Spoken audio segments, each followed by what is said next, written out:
నేడు మీరు చూచుచున్న ఈ శత్రువుల్ని రేపటి రోజు చూడరు. ఎందుకంటే దేవుడు మన మధ్యలో ఒక అద్భుతం చేయబోతున్నాడు.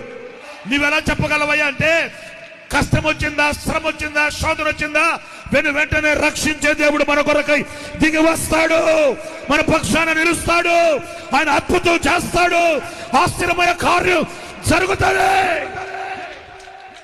హల్లెలూయా.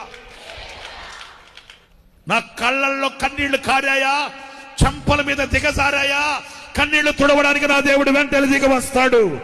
స్తోత్రం చెప్పు. హల్లెలూయా.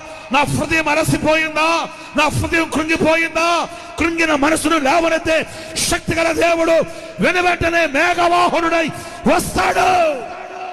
ఇంకంతే గుర్తుపట్టాల్సింది. ఆమేన్.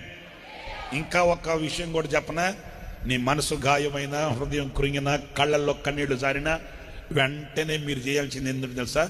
లేచి ప్రభు కొరకు స్తుతి సింహాసనాన్ని వేయండి.